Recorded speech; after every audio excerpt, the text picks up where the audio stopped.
Oi, gente! No vídeo de hoje, nós vamos falar sobre o principal indicador para saber se um fundo imobiliário está caro ou barato.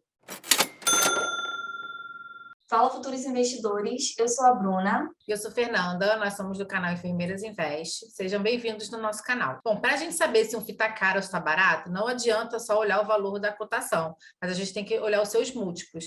Então, por isso é necessário analisar o P sobre VP, que é o preço sobre o valor patrimonial do fundo. E é isso que a gente vai falar hoje. Uma boa e simples medida é comparar o preço da cota na bolsa com o valor patrimonial da cota do fundo. O patrimônio de um fundo que invista diretamente em imóveis será composto pelos próprios imóveis, mais o dinheiro disponível em caixa e aplicações financeiras, dividindo o valor total desse patrimônio pelo número de cotas do fundo, obtém-se o valor patrimonial da cota. E aí, o próximo passo vai ser dividir o preço da cota que ele está sendo negociado no mercado pelo valor patrimonial dessa cota. Mas a gente não precisa se preocupar com isso para fazer esse cálculo, porque tem vários sites, como Status Invest, Funds Explore, que você já vai encontrar isso bem calculado. A gente vai mostrar aqui para vocês agora. Então, é aqui, como vocês podem ver, esse aqui é o Funds Explore. A gente selecionou o DI, o V sobre VP, o DI patrimonial, e aí ele está em ordem alfabética. Vocês podem analisar outras métricas, não somente essas que a gente escolheu, mas aí vocês podem ver quanto que ele está custando no mercado, qual é a média do DI dele nos últimos 12 meses, né? Qual é o valor, a variação patrimonial dele nos últimos 12 meses, que também é importante. Então, explorem esses sites e vejam essas informações antes de decidir comprar um fundo imobiliário. Bem, e quanto mais próximo de um for o resultado, mais justa estará a precificação do fundo. Os valores acima de um indicam que o preço da cota está muito maior do que o seu valor patrimonial, e os preços abaixo de um indicam que o preço da cota está menor do que o seu valor patrimonial. Mas a gente também tem que ficar de olho nos valores muito abaixo de um, porque pode indicar que os fundamentos do fundo talvez não estejam tão sólidos assim. Então, vai ser necessário acompanhar os relatórios gerenciais para poder saber o que está acontecendo com esse fundo. E os valores muito acima de um também podem acabar prejudicando o rendimento, né? Faz com que o rendimento fique menor para quem compra o fundo muito caro. Porque o valor da cotação, da cota de um fundo imobiliário, nada diz sobre o real valor. Às vezes, podem haver distorções entre o preço da negociação na bolsa e o valor dos ativos do fundo, né? A gente também pôde ver isso na pandemia, né, Bruna? Antes da pandemia, os valores estavam nas máximas, né? Os fundos estavam sendo negociados a valores assim absurdos. E agora a gente vê que todos foram se aproximando do seu valor patrimonial. Então tem que saber identificar se o fundo está muito caro ou não, para você não acabar comprando uma coisa que está sendo superestimada, né? E assim, eu tenho um exemplo até mesmo real, né, que aconteceu comigo. Eu comecei a investir em 2019, onde a bolsa estava nas máximas.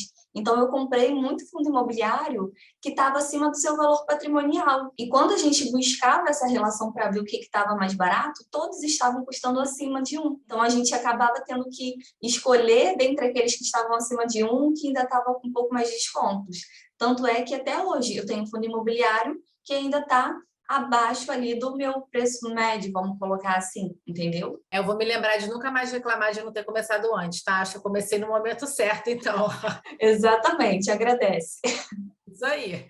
Então, gente, de um modo geral, o mercado acaba precificando as cotas unicamente em função dos rendimentos distribuídos, né? Comparando a rentabilidade do fundo com a renda fixa. Isso é um critério válido, mas não deve ser o único que você vai escolher na hora de definir qual fundo que você vai botar na sua carteira.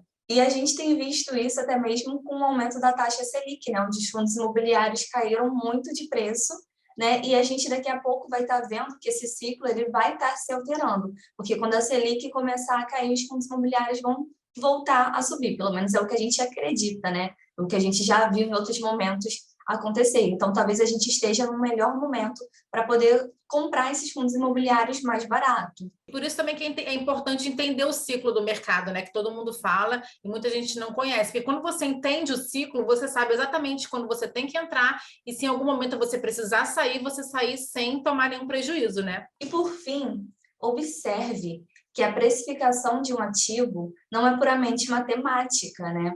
Fatores subjetivos também influenciam no caso dos fundos imobiliários.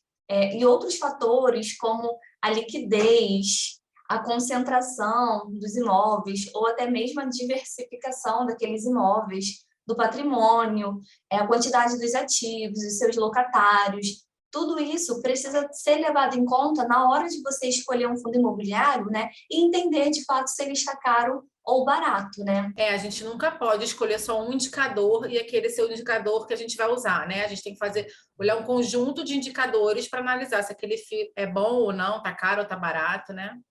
E aproveita e já deixa aqui nos comentários quais são os outros indicadores que vocês utilizam para saber se um fundo imobiliário está caro ou barato. Gente, existem algumas pequenas diferenças que sempre vão existir, né? É até compreensível quando alguém aceita pagar mais caro por um fundo que lhe pareça mais seguro. Ou, ao contrário, só se interessa em comprar um fundo que julga mais arriscado por um preço mais baixo, né? Porque você imagina pegar um fundo, por exemplo, de papel high yield e pagar num preço caro nesse. É um fundo mais arriscado, que te dá um retorno maior. Então, você tem que analisar muito isso, né? O ideal é que a gente pegue esses fundos de papel próximo ao VP, porque a cotação sempre vai voltar ao VP. Hoje a gente está vendo isso muito. E não é preciso ter pressa para comprar um fundo imobiliário, né? A gente precisa escolher criteriosamente e pagar um preço justo pelo fundo, porque isso vai contribuir para o sucesso dos nossos investimentos, né? E lembre-se sempre, né? Preço importa. Importa e muito, né, gente? Eu mesma demorei 6 meses para comprar meu primeiro fundo imobiliário e não me arrependo até hoje. Fiz algumas burrices, mesmo demorando tanto. Então, assim, a gente tem que estar sempre estudando, se atualizando, para não acabar fazendo besteira, afinal de contas, é o nosso patrimônio. E assim, às vezes a gente cria toda aquela expectativa, né, Fernanda? Todo mundo comprando aquele fundo imobiliário, a cota só está subindo e a gente fica, eu também tenho que comprar. Se eu não comprar agora, eu vou daqui a pouco pagar mais caro. Só que daqui a pouco o mercado se acalma, aquele fundo imobiliário, o preço dele volta a cair, e aí você vai conseguir comprar ele mais barato, né? E não vai ficar arrependida, por que eu paguei tão caro por aquele fundo, né? Porque isso também vira e mexe acaba acontecendo. Uma coisa que eu sempre falo que a gente não pode ser afoita, não dá para ser afoita com a renda variável, você tem que fazer os movimentos muito calculados. Então é isso, gente. Espero que vocês tenham gostado do vídeo. Se inscrevam no nosso canal, deixa aquele like para o YouTube entender que esse vídeo é importante e a gente se encontra no próximo vídeo. Tchau, tchau. Tchau.